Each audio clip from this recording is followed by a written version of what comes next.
now, bacon. In Britain, we consume over 200,000 tonnes of it a year.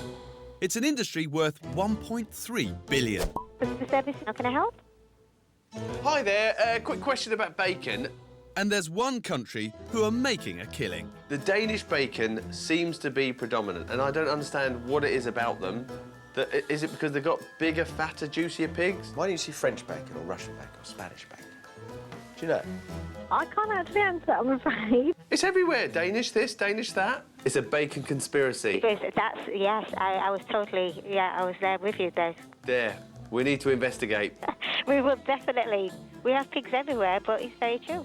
I reckon when a pig disappears, it ends up turning up in Denmark. They've kidnapped the puppet. They're pig-napped. To find out just how they're doing it, this little pig's on his way to Denmark. The company I'm visiting is in the town of Horsens, a couple of hours' drive from Copenhagen. Look at the size of that factory. In Star Wars terms, this is the Death Star of pork factories. That makes you Han Solo. And that makes me Luke Skywalker. This is the largest meat processing company in Europe. Hi there, I'm Jim.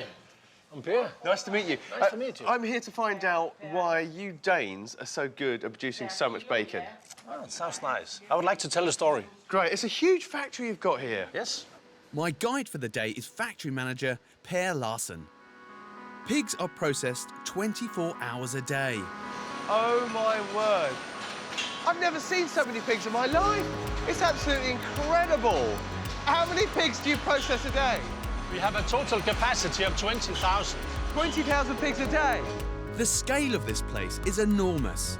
The slaughterhouse itself is the size of 10 football pitches. Wherever you go, there is a pig kind of half moving. Look at that. Yes. And everything is automated. There's not a man moving this along. It's all on a conveyor. All on conveyors. How many rooms like this have you got? 3. You got 3 of these? Yes. Whoa. Despite processing 20,000 pigs a day, there aren't many people on the factory floor. Make a decision. Pigs everywhere. Wherever you turn, the machines seem to be in charge. So what are they doing here? The first process here, when they go on the blue belts, they have taken a picture with 2 cameras. And what does that do?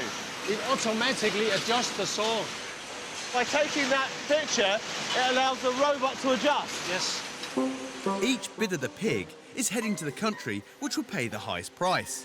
While the trotters and heads go to China, we bring home the bacon. That's the bit that you're going to turn into bacon, is it? Exactly. Next stop is Per's latest gadget. This is new machine. It's called a 3D scanner. 3D scanner for bacon. Yeah. We do not leave more or less fat than the customer wants. 3 millimeters, 8 millimeters, whatever. That's how good it is. Yes. Basically, that's been peeled like a banana. Exactly. I wouldn't want to put my banana in there, would you? No, thank you. Having passed along the factory's 11 kilometres of conveyor belts, that's right, 11 kilometres, this piece of meat is on the final leg of its journey into becoming bacon. So what's in here? Is this your magic potion? This is a brine. It is the needles going up and down, supplied with the brine from this tank. In a few days, this will be bacon. Just 5 days after the pigs first arrived, they're vacuum packed and exported, ready to be sliced as bacon. Why are you Danes so good at producing bacon? We have been exported bacon to England now for more than 125 years. So it's by tradition. Danish is a brand in England, not maybe a big brand as Coca-Cola, but why is Coca-Cola a worldwide brand? There's also something with culture and a history. And then I believe that we can produce a quality and a volume that satisfies a lot of companies in England. Export is a little bit more than 90% of all pork meat produced in Denmark. That's incredible. Actually, Denmark is the second biggest exporter of pork meat in the world. Wow. Yeah. All those robots mean lots of bacon can be produced at a price that Brits are happy to pay. We need to be more efficient, try to be more clever, and understand the market, understand the customer. I guess that summarizes what makes us having this edge. Where is this going? England. Shall I jump in with it? Yes, please. Coming up, I see the 21st century butchery that allows the Danes to turn so many pigs into pork. Come and have a look. And join a school trip on a tour of the abattoir, where even children are shown the entire process. So this knife is put into the trachea, and then the heart itself actually pumps out the blood.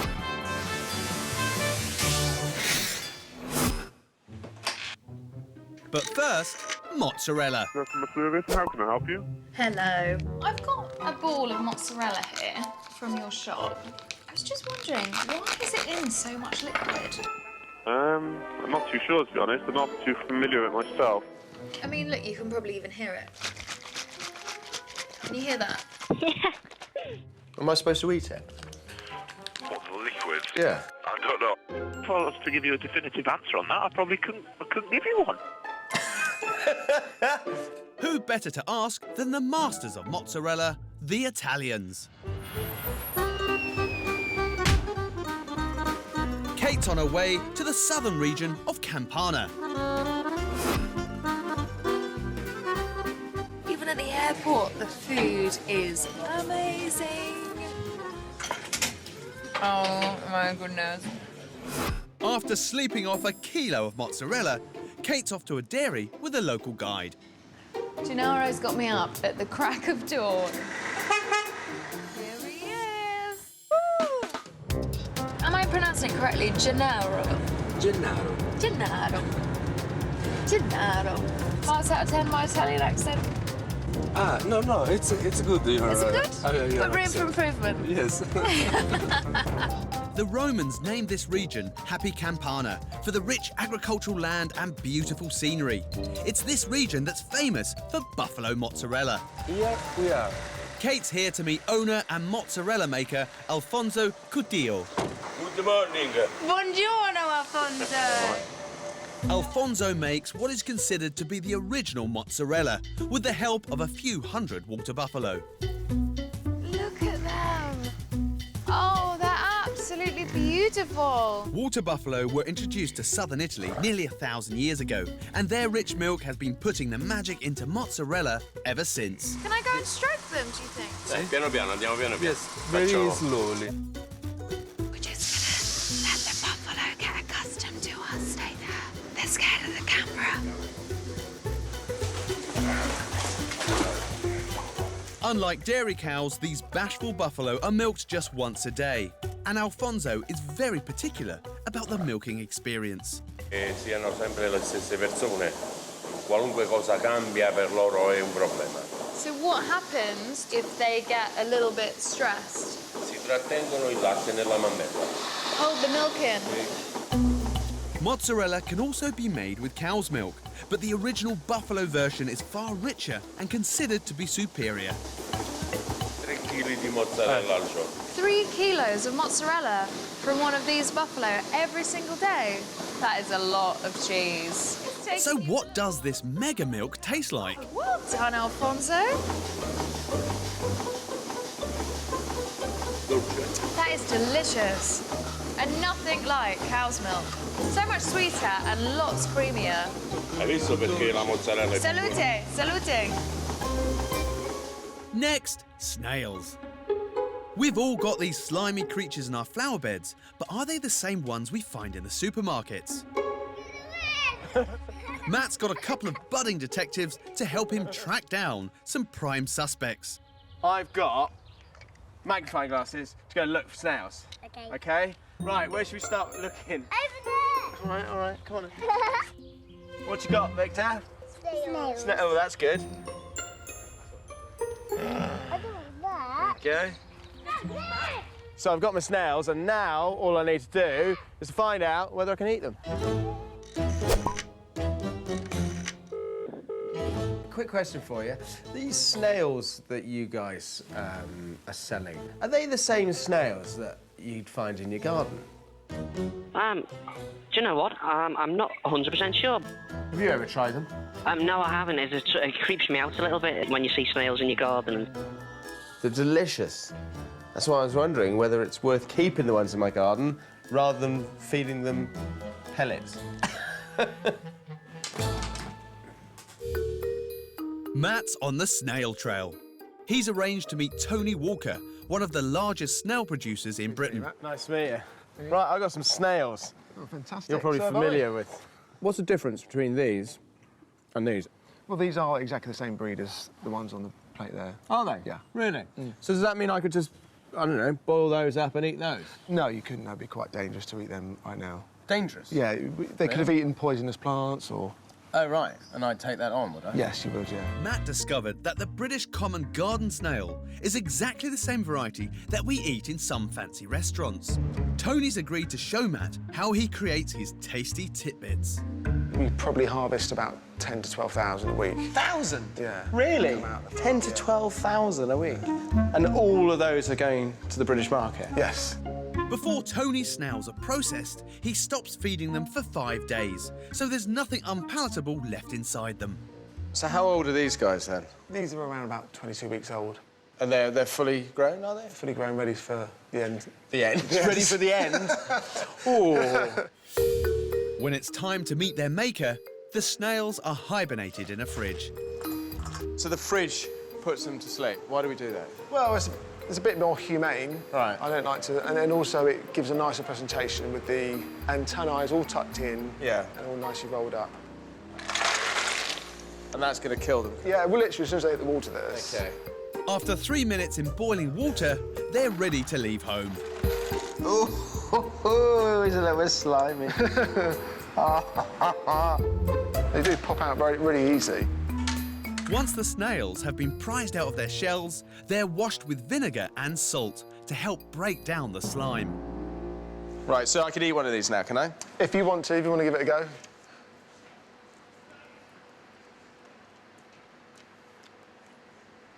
It's all right, isn't it? Really good.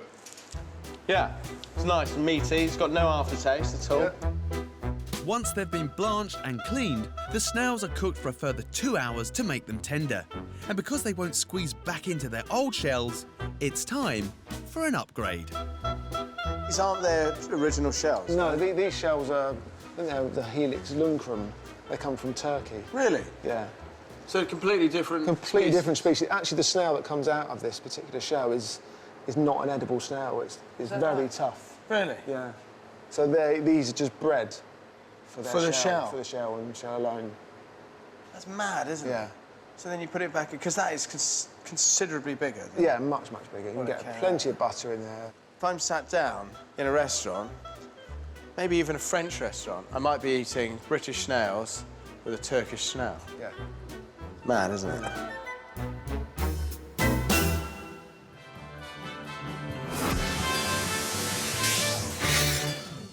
Back to bacon. Please mind the heads. We will go under here. OK? Go. I'm in a Danish pig factory, finding out just how they ensure we Brits get our daily fix. They process up to 20,000 pigs a day. There's a constant stream of trucks, each delivering pigs from farms across Denmark. Within minutes of arriving here, they're separated into small groups to say a final farewell. Their final destination up there, isn't it? Yes. How do you kill them? We knock them out with CO2. So you use gas, CO2, to knock them out? Yes. So it just knocks them out and they go to sleep? Yes. Then we will take them out on a belt, put a chain on the back leg, and then we will stick them. OK. To remove the blood. Can I go see that? No, we cannot film it. This company policy protects the identity of the workers who slaughter the pigs. The blood is then drained, the carcasses are de-haired and washed, then moved swiftly onto the production line. They've had their hair removed? Yes. So what's the first process of actually breaking down the carcass? First process you'll see here on the right-hand side. First robot. This is how it's done by opening the chest by a saw. Well, do you know what? I've never ever seen a robot working in a slaughterhouse before. That is incredible. Robots are routinely used here for some of the bloodiest, messiest jobs that would normally be done by hand. Yes, this is the most automized robot we have. It has several operations. It's cutting the tenderloin and the diaphragm, taking out the guts and the organs. All the guts and organs coming out now. Wow. It's this advanced automation that makes this abattoir one of the most efficient in the world. And the Danes are very matter-of-fact about it all. Come and have a look by these windows. They have 25,000 visitors a year, including school children, who can see for themselves the entire process. Is entering the conveyor system, brings it along to the next guy who is standing with a knife. And the knife is added on to the end of a tube.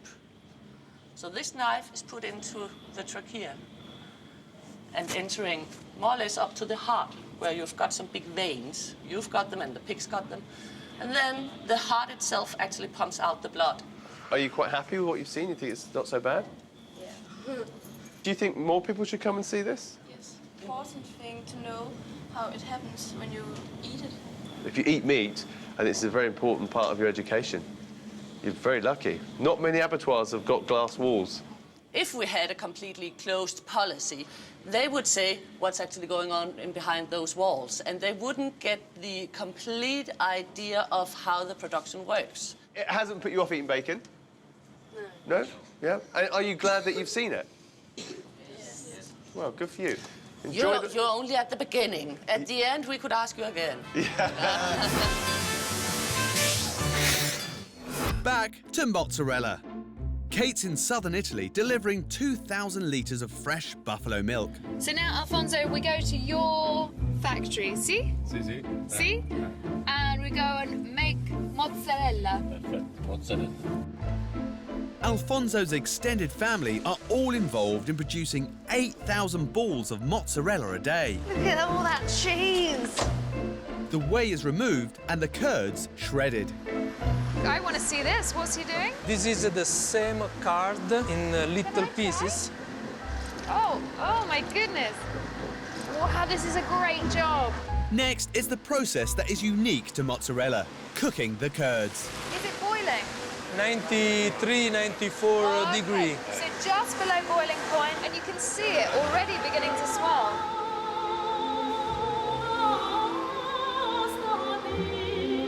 As the curds melt, the excess water is drained off. This technique is 2,000 years old. Really? Yes. Look at what it's done. I mean, this cheese. It's like the mozzarella I know on top of a pizza, you know? It's like stringy. The secret to making Italian mozzarella is knowing exactly how much pulling and stretching the cooked cheese needs until it reaches the perfect consistency. Right now, Alfonso's getting in there. Then it's subdivided into the balls we find in our packets. So what's going on here? Now they are cutting by hand. The name mozzarella comes from the Italian mozzare, which means to cut off. You don't use any knives at all, you just cut it with your hands. Perché ovviamente toccandolo con le mani l'operatore riesce a capire se ha, diciamo, la consistenza giusta. Right, so I take a little portion of this man's big ball of mozzarella. Cut. See? Ooh! 0, 10. 0 come si dice in inglese. Zero. Your vote is 0. No, Alfonso! 0! The balls, all except for Kate's, are then held in a special solution for 2 hours. È importante perché in effetti, essendo, diciamo, una concentrazione di sale molto alta, 10% di sale, allora aggredisce la mozzarella questo sale. La mozzarella si difende da questa aggressione del sale, quindi si contrae e crea, diciamo, questa pellicola. Without this external skin, this delicate soft cheese would disintegrate. Very, very gentle, Alfonso. They're like your little babies. Yeah. Infatti sì, queste vanno trattate quasi come si tratta una bella signora. Alfonso! Mozzarella, like ricotta, is a fresh cheese and can be eaten as soon as it's made. But it has a relatively short shelf life and must be shipped all over the world. So this is the final product? Yes. Why do you package it in bags with water like this? Perché essendo un prodotto morbido, molto ricco molto umido, deve per forza viaggiare con l'acqua, altrimenti si schiaccerebbe, diventerebbe una pizza. But this is not a normal water, non è acqua normale. No, non è acqua normale, serve anche, diciamo, per conservarla meglio. C'è un po' di sale, c'è acido lattico che praticamente abbassa il pH. In acqua normale, a pH 7 per esempio, la mozzarella esternamente si sfalderebbe tutta, si romperebbe. So this is packaged in, well, what is a brine really? Salt, water, and that keeps the mozzarella fresh. It doesn't get any fresher than this. From buffalo to bag in just 8 hours. Right, let's go. Oh my God. Alfonso, that is phenomenal. Okay, I don't think the crew can wait for us to cut. They've got to eat some of this cheese. Seriously, it's amazing. I'm having the box, Alfonso. Ha detto che mo se le prende tutte. Sì? Arrivederci. Ciao.